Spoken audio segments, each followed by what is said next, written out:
Hey everyone, welcome to Money Is Built for More.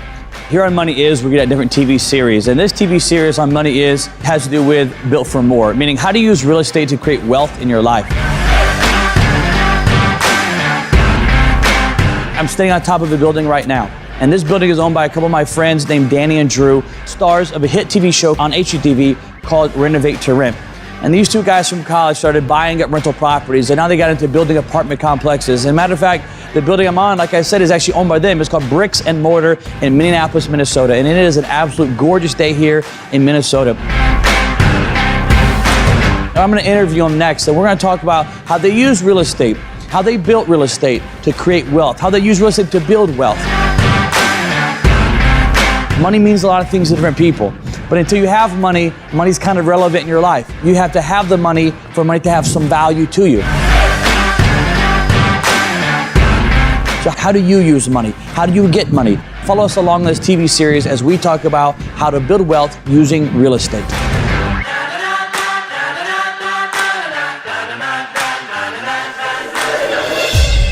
All right, so we're here in Minneapolis, and I say it right? Yeah. Make sure, okay. You got it. I get me freaked out over it. Minneapolis. Here in Minneapolis, and Danny and Drew, we're on a building that you guys manage here in Minneapolis. Yep. And then you guys, I know, have lots of houses, developments going on here. We'll get to that in a second. Let's back up to where you guys got started from, though. You guys right now are both 36 years old, newly married recently. Within the last 4 years. Yeah. Married how long ago? Give this. We got married in, oh shit, you're gonna put me on the spot? Give the date. I think you said the April There's 12th, questions. 2013 or 14. We say April? April 12th. April 12th? 2013 or 14. March 10th, what are we, 2019? 19. 2015 or 16. Okay, so we're gonna cut it up. You guys look good. Look good. I know how old my son is. We'll He's cut 2 it all years up. old. And now you both also have your first kids as Yeah, well. yeah. Son, Son, Daughter. Yeah, right? it's the best. All right, so we'll get into that in a little bit. Let's back all the way up, though. Let's go back to college. You guys met in college. You both went to what college? University of Florida. Florida. Go Florida Gators. Florida Gators. Yeah. What made you go there? Where are you originally from? Well, I'm from Minneapolis, Okay, so what made me go there was intelligence to say, let me get out of this cold Okay. and get into the warmth. Strictly weather-based. Yeah, I want. Strictly weather. And whoever would accept me. It was a combination of two. The two needed a Venn diagram, and there's pretty much the only school that fell in the middle is the University of Florida. Except Drew. Yes. And what made you go? I grew up in South Florida, and Okay. Florida actually offers a great scholarship type program to keep people in state. Gotcha. So I actually went to school for free. Gotcha. So you were already in Florida, but you were South Yeah, Florida. So exactly. that's still about a 4-hour, about a 4-hour drive, right? Yeah. You were up here. Yep. And then you guys didn't know each other. Yep. Never not knew know each other. each other. All right, you go to University of Florida. How do you meet? Where do you meet at? We're on campus. It's orientation, so it's actually Freshman year? Freshman year, actually, most freshmen start in June to try to get acquainted with the campus because. Smaller, it's 50, 60,000 people that go. There's more like 5,000 or 6,000. So it just allows you to get used to the school, find your way around without having a gazillion other people there. And as we're going through orientation, there's a guy that I had been with, partied with the night before, and randomly. Just pause. So before college started, you were already partying. Yes. Yeah, like one day into But it. is that big of a size? Like 4 years before college started, I started partying. Early. Yes. And you showed up to party. Yes. Okay. Okay. Sure. Network. Let's call it network. Let's call it business networking. Network. I was having beers. There's no question about it. All right, so you were there freshman year, or early orientation. Yes. All right. And so the guy I was partying with the night before, I saw him walking across campus, and I just ran up and said hello. Sure enough, he was with Danny. And so we started talking, a natural conversation. And Danny and I actually ended up really engaging and finding more common ground. That guy. And the other guy was kind of a weirdo. And believe it or not, after that day, Danny and I exchanged numbers. He and I became friends. We never saw that other guy on campus. Never once. That's an angel that just put us together. And then never disappeared. Yeah, that's right. Never partied with a dude again. Vanished. Man, Poof. Yep. Freshman year. Yeah. You guys meet freshman year through an angel. Become pretty much best friends. Yeah, right away. I've hung out with you guys before. You guys are really, really close at this point. From that day forward, freshman year, you guys have been together, hanging out nonstop, right? I mean, Exactly. It's always together, right? Yeah. You guys go through college. A little bit of background there. What degree did you get? Didn't. We dropped out of college after our junior year. Both did. Yep. Okay, both dropped out. Fill out the Bill Gates process. Yep. And both brilliant. I think we had more of the drive. It's not You guys necessarily had that the smarts. entrepreneur spirit, right? Yes, exactly. So you guys, junior year, Yep. what were you studying? Was it anything to do with real estate? I was studying entrepreneurship. Okay, Yeah. entrepreneurship. Finance and general Okay. business. All right, so you guys- What a spectacular degree. Well, you guys, junior year, decide you're done, you drop out, you go where? Back up a little bit because I think that there's a story that, Bring this together, yeah. well, and my junior year while I was studying abroad, my best friend came out and visited me in Italy. He got murdered while I was actually out there. You're in Italy studying abroad. Yes. Your best friend at that time comes out Not Danny, my best friend from like grade school and growing up that you grew up with comes out to hang out with you. to hang out on his spring break Yeah. and gets murdered out in Italy while I was there. I mean, Crazy. yeah. Without getting into the whole story, my whole world turns upside down. Okay. I go into a whole, bout of depression. Yeah. And end up going down to Florida over that summer to just try to reevaluate everything. Prior to all of that happening, Dan and I had been working on like a business plan for kind of a college campus like social networking site. Okay. And that's kind of where I ended up pouring all of my energy into. Danny happened to be down in Florida at the same time, and we just basically worked on that. That's the only thing I wanted to focus on. And we wrote this business plan and ultimately got it funded. And we were kind of left with the decision. We took a $500,000 investment to start our business. Crazy. Or do we go back to college? Yeah, it's interesting too that we both had similar drives. Like, if I said the city in Florida, Boca Raton is a very affluent area. You said the city that Drew grew up in Edina, Minnesota, very affluent area. So we were surrounded by that affluence, but neither of us had it. As soon as we graduated college, we're on our own, and that's why I went to University of Florida, because it was a free school for me. Gotcha. I worked all the way through high school, so I got to save up and have extracurricular stuff, throughout the weekends. But so we had that drive from the very beginning. We saw all this money and all this wealth surrounding us. We had that drive. We really wanted to. I mean, that's why we took the risk and left school early. You guys start this social media networking site. Just to put time frame there, is this before Facebook, MySpace? exactly as Facebook starts launching. MySpace is getting big. Okay. Friendster was bigger. Okay. Facebook is just launching. Wow. So you were right in the. You saw it in college. We did. Yeah. We saw. You saw the opportunity there. Huge Social opportunity. networking. Yeah. You guys built out your own sort of social networking site, and I think you sort of glazed over it, but it's crazy.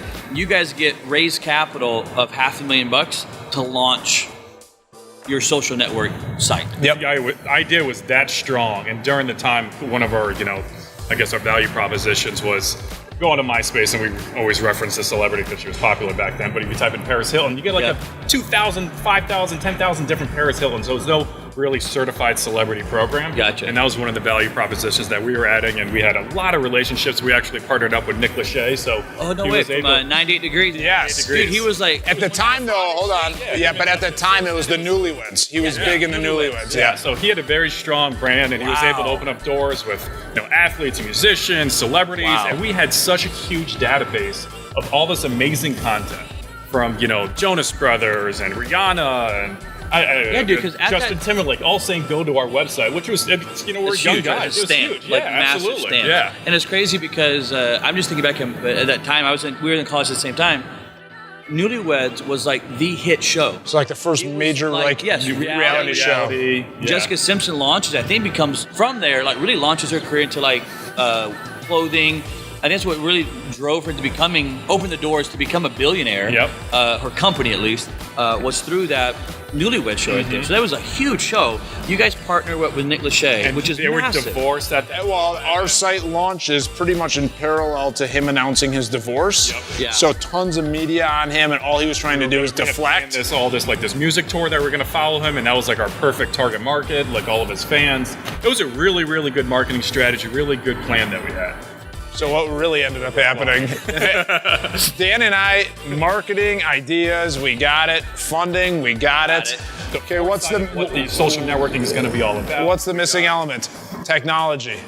We don't got it. We don't understand it. Don't know how to write code. Didn't know how to manage our website. Didn't know how to integrate our concepts and ideas with the user interface.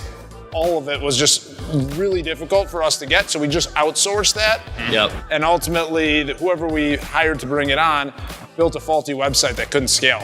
It was a shell. Even before that, like we had a massive launch party out of New York. Like once we had all this content, Wow. and it's for our database, and we had every single network covering. It was NBC, VH1, and VH1. Good Morning America. MTV. It was great. Hundreds of thousands, maybe even millions of people came within those couple days, and Of literally you launching this and social media and site, we just couldn't handle the traffic. and the site bogs down. Yeah. It's like building Collapses. a weak foundation, and all of a sudden you have all these people living there. It just goes. Because that was the one. If you look back now, hindsight's 2020. Look at Zuckerberg. He was able to write the all code. Yeah. That was his whole Exactly. thing, right? Yeah, like he it was was able to write the all code. Yeah. code, software development. That was his big thing. Every one of them know it or do it themselves. Yeah. And you guys were all the brain behind the marketing, building it, getting the celebrities in. We needed a promoting third it. partner to write code. Yeah. Wow. That's amazing and like Heartbreaking. Yeah. heartbreaking at the same time, because you think about like what would have happened if you guys would have. I don't want to bring up bad memories here, but what would have happened if you MySpace, guys? like soon after, sold for $500 million, and that was Wow. probably a weak valuation at that point. Oh, it was, yeah. Yeah, at that point, mean, no one yeah. knew how. And they were actually a weak product. I mean, they didn't stand the test of time. Yeah, so I mean, it was. Wow. It was And Facebook's worth what right now? Oh, I didn't want to. $1 trillion? You're getting yeah, the $1 trillion market cap is, valuations yeah. and growing basically. Right. Yeah. Dude, that's crazy. So Yeah. I don't think probably most people don't know that about you guys. I know. I'm friends with you. And Right. I do remember one time we had a conversation about. I think we were in Vegas. Maybe not the depth of it. And not the depth of it. But I Yeah. think we threw out this idea that you guys did back in the day. But you guys were right there on the verge on that cusp there. of really being not even here anymore. Totally No. different. Totally Everything different. Probably different wives, different kids. His whole life. Whole Yeah, lot. multiple illegitimate children for Danny, for sure. Yeah. STDs. Oh, yeah. That Yeah. saved me. Thank Yeah, you. it's actually saved you. All right, so you this sort of So we were without trying to going put, negative, yeah. it sort of falls apart. Well, Oh, it so we're falls trying apart. to put out fires. We're trying to scramble and see how we can rebuild this thing. Okay. We talked to another like technology company. They're like, you guys have to scrap everything. Start all the way over. And at that time, the users are fickle. Time, energy, money. Celebrities are fickle. I mean, and it's like- we just missed our opportunity. Missed the shot. Twitter came in and they started a verified celebrity program as well. Yep, that's right. And- Twitter was the first one to do that, wasn't Yeah, it? absolutely. They were actually the second one to do it. The first one to do it successfully. Second one. Yep, and Wow. yeah, it was. I mean, So- we were left bankrupt, embarrassed, and tail between our leg. So at that point, you guys are how old? 24. 24 years old. Mm-hmm. That had to be like a massive. Go back to like almost the point of depression again. Oh, For him. He and I perceive and process things very differently. Okay. You were really stuck at like, I can't believe. And by the way, I felt the same way. Sure. But with everything in line, Oh. it's like the one thing that you pay so much money for to expect to work was the one thing that failed us. Right? Yeah, How tough was it to get all these celebrities to back us? That would be to me, that's the hard part. Exactly. Like even now doing these interviews, Yeah. it's the hard part getting you guys. That's the hard part. Right. The hard part was not building the website that hosts yeah, that. You know it's what like I mean? if you just you're- double punch the camera and just like, oh, okay, yeah, we have no film. Right. Yeah. Obviously, your website was a lot more technical and so forth, but that's Right. the one thing that you don't really think about bringing you down. Yep. Was that one piece? he also had a financial weight on him because he had bought a condo that he Yeah. really no longer could afford. So we were short-term kind of like living in Los Angeles because that's a lot of where the access was. And Okay. we actually moved back to Minneapolis to kind of downsize. And I had a condo at that time. We moved to Minneapolis in February. People don't understand where February is in Minneapolis. It's like literally Depressing as it 30 is. degrees. Yeah. And it gets dark at like 3:30. It's the most depressing thing Yep. ever. As we're trying to figure things out. I've got a condo that I can't afford. About to go through foreclosure. I'm racking up credit card debt just to pay for the condo. About what year was this, to give reference? 07. 07. Yeah, 6 of 7, so February 2007. Yeah, exactly. Wow. So it's about to get worse. The market's about to get even Yeah. worse, And right? I've got credit card debt of $60,000, and that is at that time it's still a lot of money, but at that time that's the biggest way. I don't see how I can see. Right, you're the looking light at the ahead end of the saying, tunnel. there's no way out of this right. thing. And bankruptcy was for me, and foreclosure was the only option, and that was a scary thing to There's say. a valid options you're about to Yeah. go through. And for me, my concern was him moving out of Minnesota and for the partnership to break up because it was actually a really good partnership. Yeah. It just was the wrong industry to be in. Yeah. And I start going into survival mode of what can I do to get him to stay, and what can we do to figure out a business so it makes sense for us to be together. Right. So you guys, you're afraid the partnership may, if he moves back. If he goes back to Florida, I mean, I could have easily followed him. The problem is, I just never loved Florida for business. I just don't like the culture there. I don't like the people's value system. Minnesota was the right. Not to shit on Florida, but Right. Minnesota happens to be the exact. Live there, just It's the exact opposite. And he grew up there. My dad lives there. My grandpa lives there. It's just a totally different culture for I business. think it's just more sharky. Yeah. I mean, listen, it's more sharky. That's exactly right. So maybe it might be tougher barrier to entry to try to do what you want to do. It's different, and uniquely in Florida, every city in Florida also has a little bit different vibe. Totally different. To its own. Yep. So just in Florida, you have like multiple things. It was the same thing in like LA and San Fran, right? Both business oriented, but different styles of business, right? Okay. So you guys are up here now. 2007, you're going through fighting depression, 60 grand, foreclosure, bankruptcy. Partnership is, you guys are connected, but it could go either way really at this point. Not because you hit each other. No, it could have easily gone anyway. Yeah. Yep. All right, so pick us up from there. What happened? So I don't know where. I remember thinking I want to buy real estate. Okay. And I don't remember what our first conversation was, but I do remember bringing it up and him being like, I was thinking the same thing. Okay. And so I immediately was like that light bulb. It was like a weird type of kind of and no background in real estate. My grandpa owned some property and was a property manager, but I was apprenticed to a carpenter, and I always had a fascination with real estate and knew. I mean, back to where we grew up. My friend's family was extremely wealthy. Why? Because of real estate. His friend's family was extremely wealthy because of real estate. We always knew that was like the end point. A vehicle. A vehicle to get there. And I mean, but you didn't come from a real estate family, is what I'm saying. No. It wasn't like your parents owned 200 houses and all that stuff. There was no like real estate where you could go to your mom and dad or brother and say, okay, how do we do this? Let's get started, right? So Not you even guys close. are going to jump into a new business venture, really, right, which is investing. You're here in Minneapolis. This whole show is called Built for More on real estate, right? 2007. You guys want to go do real estate. Where does it start? So what we saw was a market opportunity around the University of Minnesota because we knew from just being not that far removed from being a college student that all those kids at the U would have to bid on properties and houses just to get the right house for them. There was such a great demand and such a small supply that we were even thinking about, hey, do we make a new website where we create the bidding system for somebody to go in, look at a property, and then they bid, and then the landlord ultimately gets the highest offer because people are doing it online. And then we're like, maybe we shouldn't do another website. How about let's just be the landlord? So you really started going back website side, pull the brakes on it. Yes. Say, okay, let's not do that. Let's just go own everything. Do you remember that? I hadn't thought about that in a long time ago. Yeah, no, that's interesting that you said that. So that was our intuition and our gut feeling. We actually did research to show that University of Minnesota was one of the top public schools in terms of enrollment with the least amount of housing. Housing supply now, demand. Yeah, exactly. So now we actually have data to support that as well. Your gut feeling now. Yep. I think it's an important note because I would say that, and you guys give me your opinion here, how much of real estate is data-driven and gut feeling? It's interesting. It's a good question. Yeah. For us, it's almost 100% gut. And that's one of the things we struggle with. Okay. We're not data guys. And we partner with data guys, and we seek out data guys' input to confirm our assumptions and our gut and our instinct. Been right with the neighborhood so far. We've been right with everything. With the type of tenant that we're trying to attract. So you guys go through a neighborhood. You guys go through a neighborhood. You're trying to get a gut feeling that, hey, this is right. I'm in the right area, the right pocket, right city. The college is here. It all logically makes sense. Once you have that, you go get a data guy that specializes in data, if you will, to try to confirm what your gut feeling is telling you. Yeah. Yes.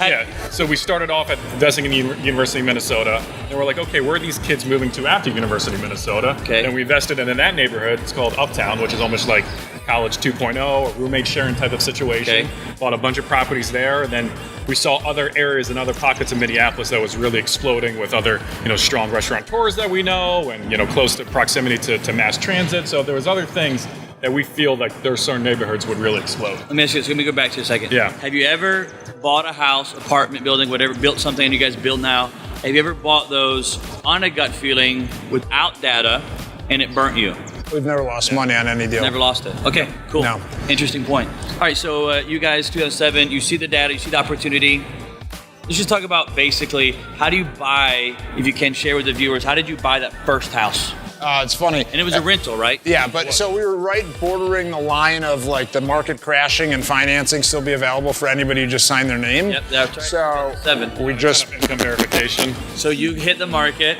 In 2007, literally, if you had they used to say, if you could fog a mirror, Yep. you could get a loan. We fogged it. we And fought- you fogged barely, but you fogged, yes. right? So combined, you guys fogged 1 mirror. No, actually, wrong. We fogged 1 mirror. I fogged 1 mirror. Okay. Danny fogged the second mirror, and we got our first 2 You properties. did 2. Did you, Actually, I fogged the first one you followed. That's 9 to correct. 15. That's correct. and did you guys almost like back-to-back type of thing, like within a month or two, or is it like... It was pretty close. Yeah. couple months, Okay. Yeah. So you guys say, let's both go get one. Yep. Partners though, but both go course, get one. Yep. You go get the first one. Yep. Fog a mirror. Bank lends you the money. You go right behind. Boom. You do Yep. it.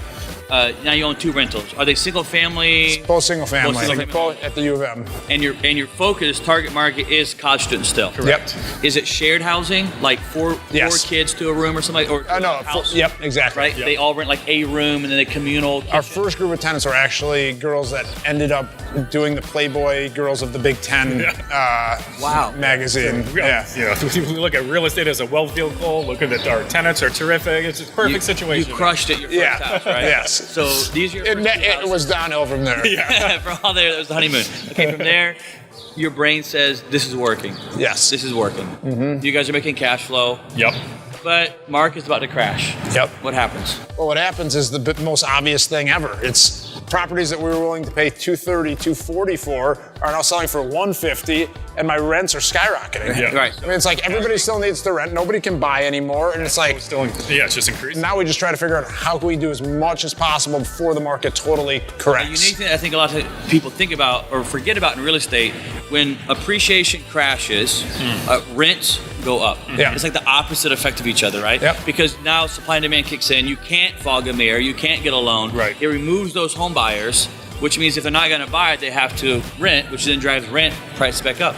And our whole initial strategy was the buy and hold strategy. We didn't. You necessarily- always wanted it. Always wanted to hold properties for the long term and pay debt down as quick as possible. I think I heard something about you guys that you have to date have never sold a house. Is that true? We've sold 1 property just because the guy who bought it next to us was just had bought a commercial property. He needed parking. He was willing to pay probably 50% more than it It was was a worth. number you couldn't walk away from. Exactly. It wasn't on the market for sale. You weren't necessarily trying to sell it per se. Yep. This guy bought it and needed it for Yep. what his career was, if you will. Okay, gotcha. All right. Yep.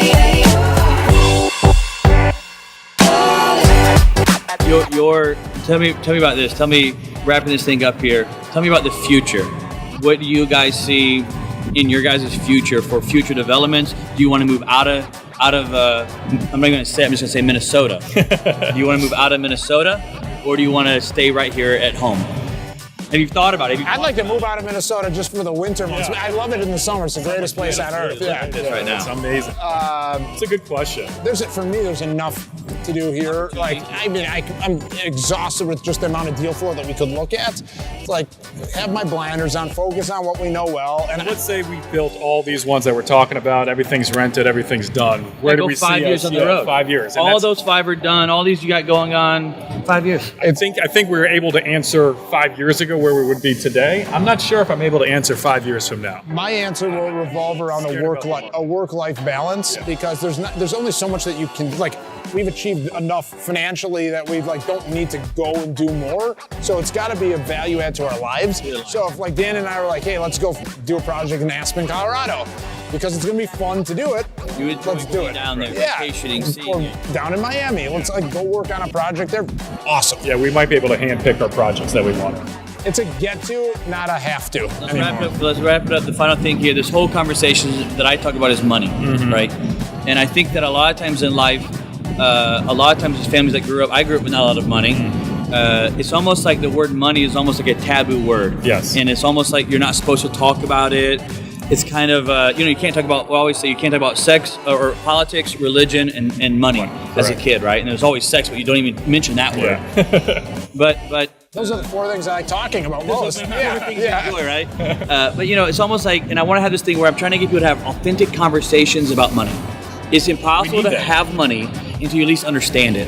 And you can't understand politics until you start talking about it, debating it, and not trying to prove your point. Just have a conversation about it, right? But money is one of those things that I feel like, even in life for myself, as I got older, I started talking about politics more and establishing my viewpoints, right or wrong. These are my viewpoints. Then you start going into religion. Do you like it? Not like it? Agree with it? Right?